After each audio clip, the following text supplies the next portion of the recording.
Hai, selamat datang kembali di channel YouTube Teman Cerita Horor. Yang baru bergabung silahkan di-subscribe dulu ya.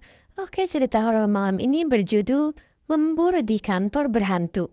Penasaran kan? Yuk kita langsung aja masuk ke ceritanya. Cekidot! Selama pandemi, gedung-gedung kantor tuh juga tetap dalam waktu yang lumayan lama kan? Ya. Nah kali ini gue mau ceritain gedung kantor di daerah Jakarta Timur yang katanya jadi dalam tanda kutip tuh rame semenjak pandemi COVID-19 kemarin. Oh, ramenya maksudnya rame makhluk halus itu, Nat? Iya bener, Boy. Oh, jadi ada yang ceritain ke gue, kita sebut aja namanya Dika. Laki-laki, dan dia tuh pekerja swasta. Sekitar awal tahun 2022, Dika nyewa sebuah gedung kantor yang ada di daerah Jakarta Timur. Nah, sebelum nyewa, Dika tuh survei buat ngeliat kondisi gedung yang bakal disewain kan. Karena ini kan buat kantor mereka rame-rame. Pas sampai tuh kondisi kantornya kotor, berantakan. Soalnya kan ini sempet kosong juga kan gedungnya.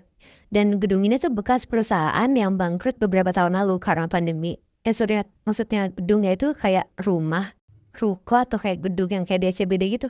Gedungnya tuh kayak ruko-ruko gitu loh, Moy. Oh, ini cuma ada 2 lantai. Oke. Jadi lantai satunya itu, Moy, cuma ruangan yang digunain untuk kayak nyimpen helm sama sepatu-sepatu karyawan. Terus langsung ada tangga buat naik ke lantai 2. Nah di lantai 2 ini tuh layoutnya kayak koridor manjang gitu. Dan ruangan-ruangan posisinya ada di sebelah kiri semua. Oke. Jadi kanannya cuma tembok doang. Dan di situ tuh ada beberapa ruangan, termasuk ruangan meeting lah, ruangan apa gitu. Terus di pojok koridor lantai 2 ada pintu yang kalau dibuka itu tuh isinya ada toilet sama dapur. Nah kalau kalian berdua bayang, gue mulai ceritain hal-hal yang janggal yang dialamin sama Dika sama teman-temannya selama tahun 2022 ini. Ya. Dimulai dari teman persamanya namanya Surya. Waktu itu malam-malam sekitar jam 11, Surya tuh pernah ketiduran di kantor ini, Moy. Posisi tidurnya tuh di sofa. Terus tiba-tiba banget pas lagi tidur, Surya ini ngerasa kayak ada yang bangunin dia. Kayak nyalek-nyalek gitu lah. Awal tuh Surya mikir di situ, mimpi kali gue. Terus lanjutin tidur lah sama Surya. Karena dia ngerasa dia tuh ngantuk banget lah di malam itu. Jadi dia tuh gak mau bangun. Tapi Moebi, cahayanya tuh ada terus-terusan kayak gak berhenti. Kayak bener-bener nyuruh untuk bangun gitu. Akhirnya karena penasaran, kebangun lah si Surya ini. Nah pas Surya kebangun, dalam posisi masih tiduran di sofa, Surya tuh melihat ada kakek-kakek pakai kursi roda. Dan nafasnya tuh megap-megap lagi duduk di depan Surya persis. Di situ Surya kaget banget. Soalnya tuh di gedung itu tuh nggak ada kakek-kakek sama sekali loh. Maksudnya mereka juga karyawan-karyawannya tuh muda semua. Ya. Akhirnya Surya berusaha mau gerak dan bangun dari tidurnya dia itu kan. Tapi dia tuh nggak bisa gerak dan bangun sama sekali gitu loh. Kayak ketindihan gitu. Akhirnya Surya di situ merem biar nggak ngeliat kakek-kakek ini. Dan berusaha baca-baca doa biar dia tuh bisa selesai dari ketindihannya. Nah nggak lama Surya udah bisa gerak. Dia langsung bangun tuh dari tempat tidurnya. Dan sosok kakek ini tuh udah nggak ada. Langsung lah dia keluar lari dari gedung dan dia langsung pulang gak jadi nginep. Nah besokannya heboh dong Surya langsung cerita ke teman-teman yang lain. Tapi sayangnya teman-temannya tuh gak ada yang percaya Moebi. Akhirnya ya Surya bilang di situ, ya udah lihat aja nanti sampai kejadian ke kalian sendiri, awas aja ya. Terus besokannya cerita ini tuh ada dari temennya juga yang lain, namanya Abraham. Abraham ini tuh salah satu temennya Dika sama Surya yang ngantor di situ juga, jadi karyawannya juga. Agak mirip sama ceritanya Surya, si Abraham itu pulang ke kantor agak kemalaman. Soalnya dia tuh habis meeting di luar. Nah karena dia capek dan besok pagi juga akan meeting keluar, jadi dia mutusin buat nginep sendiri di kantor pada malam itu. Abraham tuh tidur di tempat yang sama persis kayak Surya kemarin. Berarti bisa dilihat kalau si Abraham ini tuh bukan tipe yang penakut gitu kan, ya. Soalnya bisa denger cerita Surya, bukannya parno malah gantian tidur aja di situ. Oke, ya. Nah pas Abraham udah tidur, sekitar jam 1 malam, dia tuh bangun tiba-tiba. Tapi kali ini bukan dibangunin sosok kakek-kakek kayak Surya kemarin. Cuma Abraham tuh merasa dia kayak kebelet pipis gitu. Tapi dia tuh mager, karena kayak yang gue ceritain di awal tadi Moebi. Toilet kan ada di ujung koridor lantai 2. Jadi dia berusaha nahan tuh, karena dia tuh males banget. Tapi pas dia paksain merem untuk tidur, dia tuh gak tahan sendiri. Akhirnya dia bangun lah, terus dia berusaha untuk mau ke toilet. Nah, pas dia jalan mau keluar dari ruangannya dia, jadi pintu ruangannya tuh kaca gitu.